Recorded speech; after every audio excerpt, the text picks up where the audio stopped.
Et bonjour YouTube, j'espère que vous allez bien. C'est une vidéo que vous attendez depuis longtemps. Je sais qu'il y a énormément de gens qui se posent beaucoup de questions sur tout ce qui est création de contenu. Et donc je vous avais promis que je ferais une vidéo bilan après un an d'indépendance. Il faut savoir que ma chaîne Indé a été lancée le 2 septembre 2023. C'était mon premier live. Et il faut savoir que évidemment je n'avais jamais streamé de manière indépendante après quasiment 8 ans de web télé finalement, puisque c'est vrai que moi j'avais pas connu ça, ce saut dans l'inconnu et tout ça. Et donc l'idée c'est que pour ceux qui, je récapitule vite fait pour ceux qui ne savaient pas, l'année dernière j'ai quitté Solary en très très bon terme, hein, pour le coup. C'est toujours des gens très très bien, ne vous inquiétez pas, et j'avais une situation qui était extrêmement confortable, mais l'idée c'est que j'avais envie d'autre chose et donc j'ai décidé de sauter le pas, comme on dit tout simplement, en partant d'une structure avec une base qu'on avait tous montée avec du coup des potes pendant des années. Et aujourd'hui, je me retrouve à streamer dans une section qui n'existe pas sur Twitch, mais qui ne fait que grimper par rapport évidemment à l'année dernière. Vous me direz, on part de loin. Et donc, quasiment tous les jours, je suis en live, évidemment, toutes les après-midi, sur Twitch, et ça se passe plutôt bien. On va récapituler avant de parler un peu de comment ça s'est passé tout ça. Puisque la réalité, c'est que tout ça, tout ce mouvement remonte un peu à 2019 en fait. Hein. 2019, faut savoir que Hearthstone à ce moment-là se portait plutôt bien, sauf que Zulu, que vous connaissez, me propose de participer à un live. Ce live, vous l'avez tous vu, c'est celui-ci. C'était le Speed Duel Invitational 2019. Et du coup, l'idée c'est que j'étais venu caster, parce que bah, évidemment le niveau moyen, en fait le Speed Duel c'était fait pour les nouveaux joueurs, il y avait un niveau moyen qui était pas forcément trop tryhard, mais il y a eu ce petit moment intéressant où du coup on m'a fait jouer contre la voix de Yugi. Moi je te suis. Je suis tout à fait d'accord. Ceux qui se rappellent. Regarde. Ah ouais, pour le coup. Je sacrifie un monstre. Je sacrifie 2 monstres. Écoutez bien ce qu'il fait, car maintenant, J'invoque le magicien des ténèbres. Ça c'était quand même des gros souvenirs, des gros frissons, et du coup le même c'était de dire putain mais vite s'il a même battu Yugi himself, c'était rigolo. Et du coup c'est la première fois que je rencontrais finalement les gens de Konami tels qu'ils sont aujourd'hui, puisque moi j'étais parti en 2014. Et il y a une phrase très rigolote du coup d'une des personnes de Konami qui se reconnaîtra si elle voit cette vidéo. Il m'a dit ce jour-là, écoute, on va te faire revenir. C'est impossible voilà, on va te faire revenir, c'est obligatoire. Moi à ce moment-là, c'est impensable. C'est impensable, on revient de Las Vegas où il y a eu un Master Tour. Le jeu compétitif sur Hearthstone se porte très bien, la chaîne se porte très bien. Moi à ce moment-là, c'est impossible d'imaginer revenir, surtout qu'en 2019, il n'y avait pas énormément de développement, même si c'est vers ce moment-là, je crois, c'est un an avant que Konami s'est beaucoup bougé pour amener les créateurs de contenu, un mouvement qui a beaucoup payé, parce qu'il y a énormément de joueurs qui sont simplement réintéressés au jeu, grâce notamment à des géants, hein, comme on dit, comme Doc7. Alors, géant évidemment, pas sur les vidéos, parce qu'en vrai, il est pas si grand, mais Doc7, Super Zulu, même à l'époque, ce bon vieux David Lafarge, entre autres. Et donc, du coup, moi, je participe à ça, c'était super sympa, et l'idée, c'est que moi, à ce moment-là, impensable, vraiment impossible. Tout se passe vraiment très bien. Derrière, un an après, ils organisent le 3e anniversaire de Duel Link où ils font un invitationnel où on avait des decks imposés. Alors moi j'avoue que c'est un événement que j'ai un peu, comment dire, alors j'ai passé un très bon moment, c'était super sympa, mais je me suis un peu fait prank, hein, puisque quand certains avaient des navigations des magiciens ou des vraies cartes de Yu-Gi-Oh! Moi j'avais des cyber boucliers. Bon, ça m'a quand même pas empêché de mettre une manche à ce mauvais Shotgun Spiller et de l'afficher un peu, mais voilà, c'était bizarre, mais entre guillemets, ça commençait à réfléchir à ce qu'on allait faire. Et derrière, malheureusement, il y avait eu ce Covid qui fait que Yu-Gi-Oh! A été un peu en stand-by jusqu'à la reprise du championnat de France, où du coup on me contacte et on me dit écoute voilà, ça t'intéresse de commenter le championnat de France. Moi à ce moment là je fais une pierre deux coups, je me dis mais à ce moment là autant le faire avec Solary, ça va être trop bien. On a fait venir la prod de Solary, c'est super bien passé. Ceux qui se rappellent, c'est ce fameux CDF où il y avait eu 6 heures entre la ronde 1 et la ronde 2. Alors évidemment aujourd'hui on en rigole, c'est vrai que sur place c'était un peu moins rigolo et du coup j'avais pris Neftis avec moi qui est selon moi une des plus grandes bibles qui est actuellement dans le jeu en termes de knowledge. Et c'est vrai que c'est ce jour-là que ça a commencé à titiller. Parce que du coup, ce championnat de France-là, il a été très bizarre pour moi parce que je ne m'attendais pas à ce que autant de gens m'accueillent comme ça. C'est-à-dire que, en fait, moi, dans ma tête, tout le monde m'avait oublié. Personne n'est au courant que j'ai gagné 3 nationaux de suite, que j'ai gagné un YCS, que j'ai fait 2e World. Personne n'est au courant de ça dans ma tête, vraiment. Aujourd'hui, les nouvelles stars, c'est les joueurs qui gagnent et c'est normal. Et la réalité, c'est que en fait, j'ai été accueilli vraiment de manière extrêmement chaleureuse. J'ai été très très très choqué. Énormément de gens étaient carrément là pour limite me donner des cartes de façon en mode vas-y, rejoue, reviens. Et c'est à ce moment-là que ça a commencé à réfléchir un peu dans ma tête. Est-ce que j'ai envie de revenir tout simplement dans le jeu finalement qui m'a toujours passionné. Un des trucs qui a bougé aussi, c'est que Hearthstone à ce moment-là arrête le compétitif. Il décide d'arrêter les tournois pour le coup. Mais pas encore vraiment. Donc du coup, l'année d'après, Championnat de France 2023, rebelote. Du coup, je me retrouve à commenter. Alors je sais plus exactement c'était dans quelle ville. Mais globalement, là on a un step-up, on a une scène, on a vraiment des trucs. Là on voit évidemment Barcode qui... un chien j'allais dire, qui n'a pas fait de top hein, malheureusement comme l'année d'après. Mais évidemment on l'embrasse. Et du coup, je me retrouve à commencer ce championnat de France 2023. Et là, c'est à ce moment-là que j'arrive à la croisée des chemins en mode, bon, là ça commence à devenir sérieux. Est-ce que c'est pas le moment de tenter un truc, quoi. Donc du coup, fin 2023, donc exactement en janvier, moi je contacte Konami, j'en parle aussi avec Solari. Je leur dis, écoutez, voilà, moi, je reste jusqu'en septembre et je vais partir. Et je propose un projet à Konami. Je leur dis, écoutez, moi je suis chaud pour revenir, mais je veux pas revenir juste pour revenir. Si je reviens, je veux que ça avance, quoi. Je veux que ça serve à quelque chose. Et du coup, je leur dis, voilà, moi, je pense que la médiatisation sur le jeu, elle est pas suffisante au vu de l'impact et du nombre de joueurs qu'il y a. Il faut faire des trucs, quoi. Et je leur dis, voilà, moi je suis chaud. Moi, si vous me défrayez, enfin, pas si vous me défrayez, si vous me rémunérez plutôt et qu'on fait ça bien, je me déplace dans toute la France et je vais les caster moi les tournois. Et du coup, bon, pour être tout à fait transparent, parce que maintenant ça commence. Au début, ils sont pas trop chauds, ils sont en mode mais qu'est-ce qu'il me raconte, il est fou quoi. Après, ça réfléchit, ça parle, il y a des adultes qui s'occupent de gérer tout ça, parce qu'évidemment, vous vous doutez bien que je suis un branleur.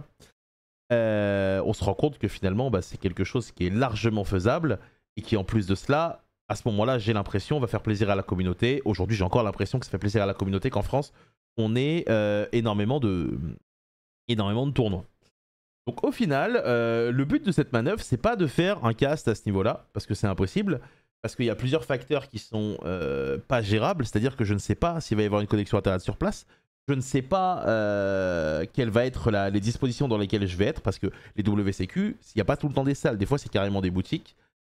Et donc en fait, je pars vraiment dans l'inconnu, c'est-à-dire que de commentateur, joueur expert, je passe à régisseur, casteur, prod en même temps. Donc j'apprends sur le tas. Et donc toutes les semaines, je me baladais avec ça globalement. Voilà, c'est ça pour ceux qui m'ont vu cette année en WCQ, c'est ce que je transportais à pied tout le temps. C'est-à-dire qu'il y avait un trépied, un tapis que j'étais obligé de transporter parce que ça faisait partie des règles imposées par Konami, un sac un sac à dos, une énorme valise avec que du matos dedans et mon sac de foot, hein, puisque finalement c'est mon sac de foot qui sert ça depuis un an. On n'a jamais remplacé ce sac. Et pour ceux qui m'ont vu, ouais, c'est un peu... c'est pas si facile que ça à transporter. Mais du coup, l'idée, c'est ça. C'est que on se fixe un but avec Konami. Moi, je leur dis, écoutez, postez-moi, je pars un an, on voit comment ça se passe et on en reparle. Au final, j'ai l'impression qu'ils sont plutôt contents parce que les autres pays ont trouvé ça génial. Il y a eu l'arrivée des Open aussi. Mais on est vraiment parti de zéro. C'est-à-dire que moi, c'est pas mon métier de faire ça. Et en fait, il faut à la fois que je sois capable de gérer vous voyez à l'écran, tout ce qui est écrit, le fait que la caméra marche bien, le fait que les joueurs m'entendent pas, le fait que je puisse caster, et c'est le fait que les joueurs sont les meilleurs, c'est super dur. Je vais être très franc avec vous, c'est très très dur, mais je suis pas là pour vous faire croire que je fais un truc impossible. Donc du coup, au premier tournoi que j'ai fait, je vais tout vous partager parce que c'est marrant en réalité, on était sur ça.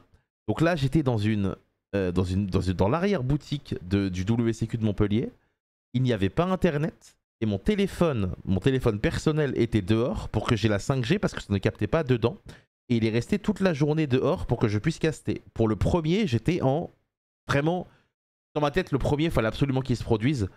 Et j'étais vraiment dans des situations qui étaient full impro. La chance que j'ai eue, c'est que c'est la boutique Carte à Papa. Du coup, le personnel était adorable. Ils ont tout fait pour m'aider.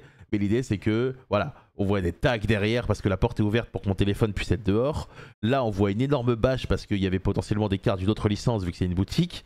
C'était c'était particulier et j'avais pas forcément de place pour mettre une caméra. Donc c'est vrai que quand on voit la qualité à quoi ça ressemblait lors du premier régional, c'était pas forcément le paradis. Et j'avoue que ce soir-là, je me suis dit, mais dans quoi je me suis lancé? Je suis complètement fou. Bon, la chance qu'on a, c'est que j'ai été énormément suivi. On a réussi à step up aussi. Donc voilà ce que ça a donné du coup par la suite. Ça, c'est le French Open. Alors évidemment, on n'est pas sur de la qualité visuelle d'YCS parce que, bah, encore une fois, je suis à la fois au cast. Je fournis du matériel aux joueurs pour qu'ils puissent s'entendre dans les casques, ne pas être dérangés. On a même un arbitre du coup qui est là pour la table. On essaye de faire en sorte que tout se passe bien, mais évidemment, on essaye de faire au mieux. J'espère pouvoir améliorer dans le cas où c'est reconduit l'année prochaine, mais en fait en matière de trucs transportables, puis bon, je suis pas au max parce qu'on peut toujours faire mieux. Et après, il y a des contraintes et tout de fragilité de transport, de budget, de plein de choses, d'internet, de lumière. Honnêtement, c'est pas simple. Honnêtement, je vais pas vous mentir, c'est pas simple. En tout cas, voilà. Ça, c'est ce qu'on a fait toute l'année en plus de Twitch. Donc, pour ceux qui se demandent, oui, aujourd'hui, je gagne assez bien ma vie. Je gagne mieux ma vie que quand j'étais chez Solari. Même si, évidemment, en termes de stats, étant donné qu'on est sur un public beaucoup plus niche qu'un Hearthstone, puisque Yu-Gi-Oh, si tu ne comprends pas, c'est très compliqué à regarder. Aujourd'hui, bah, tout ce qui va représenter les abonnements sur Twitch, des fois les refs du YouTube, parce que je suis pas un YouTuber, hein, vraiment c'est un truc, ça vous le savez, je sais pas, c'est pas mon truc. Tout ce qui va être OP, donc OP ça va être bah, par exemple le fait d'être rémunéré pour aller casser les WCQ, ça va être des OP. Des fois quand on joue à des jeux qui n'ont rien à voir avec ce qu'on fait, pour mettre en avant le jeu, on est payé par l'éditeur qui permet de financer des projets. Globalement aujourd'hui j'ai la chance de faire partie des quelques élus qui arrivent à vivre de la création de contenu sur Yu-Gi-Oh!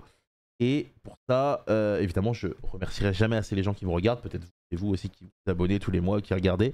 Ça, c'est quelque chose évidemment qui est super important.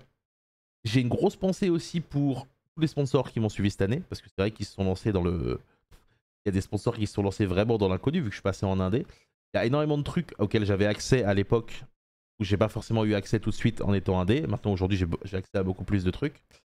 Et à côté de ça, une grosse pensée aussi pour les joueurs qui m'ont aidé. Parce qu'il faut savoir que du coup, en faisant le tour de la France, j'ai rencontré des communautés qui sont extraordinaires. Je vais pas commencer à citer les villes, parce que vous allez croire que j'en cite pas par dédain ou autre, mais j'en citais quand même 2-3. Mais genre, les gens que j'ai vus à Bordeaux, les gens que j'ai vus à Besançon, à Rennes, les gens que j'ai vus dans le Nord, évidemment. Tous adorables. Tous les gens vraiment, vraiment à fond derrière la licence et passionnés avant tout. Et c'est vraiment quelque chose qui est trop bien. Et la manière dont les gens m'accueillent est exceptionnelle. Genre, souvent, je me dis qu'en fait, là, ce que je fais, et les gens pensent que c'est un truc de ouf, moi, dans ma tête, c'est le strict minimum. Parce que le jeu, en fait, l'engouement qu'il y a autour du jeu, on parle quand même de 2500 joueurs au national tous les ans, les gens méritent ça, en fait. C'est vraiment ce qu'ils méritent, tu vois, d'avoir de l'accès à la médiatisation et tout. Donc, évidemment, je vais essayer toujours de faire mieux.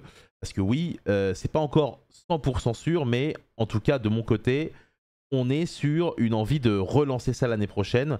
Évidemment, vous le savez, c'est des idées de machin. Mais clairement, le but, ça va être de continuer ça l'année prochaine. Et donc, du coup, voilà, après un an d'indépendance, je m'attendais pas à ce qu'au bout d'un an d'indépendance, je dise que je gagne mieux ma vie. Mais oui, effectivement, je gagne mieux ma vie. Et bah, la vérité, c'est que les gens sont vraiment adorables avec moi. Il y a plein de créateurs de contenu en France qui commencent à se lancer à droite à gauche, qui essayent de mettre en avant un peu le jeu.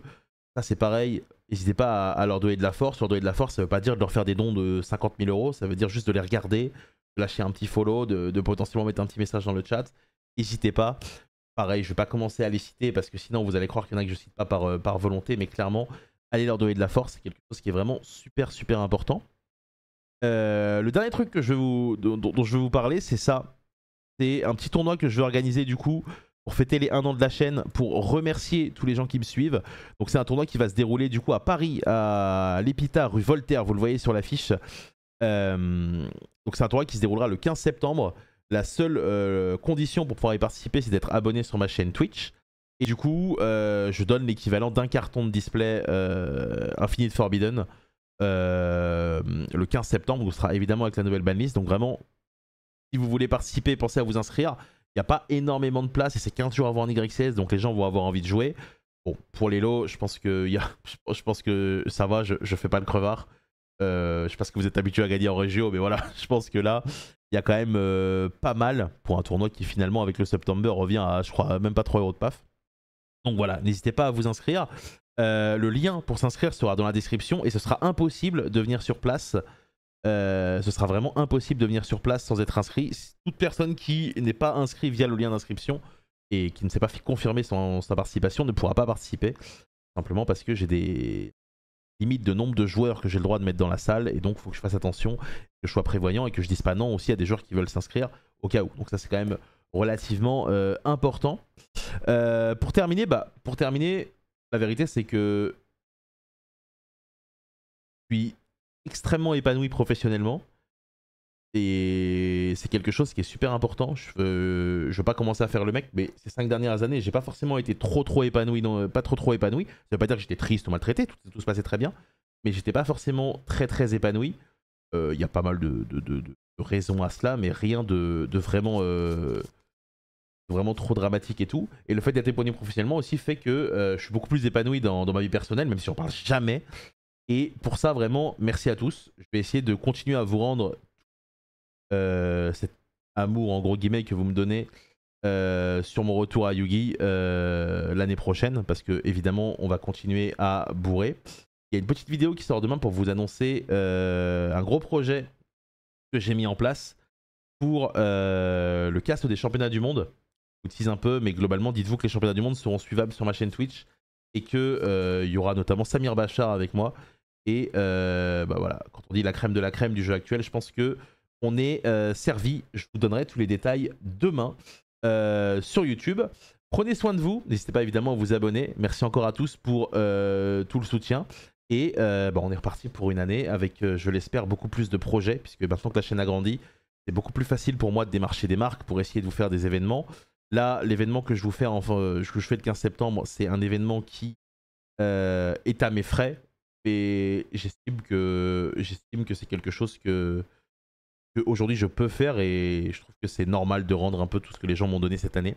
Donc merci à tous, prenez soin de vous et on se donne rendez-vous pour les WCQ dès qu'ils reprennent et surtout à l'YCS de Lille à la fin septembre. Des bisous, ciao, bye.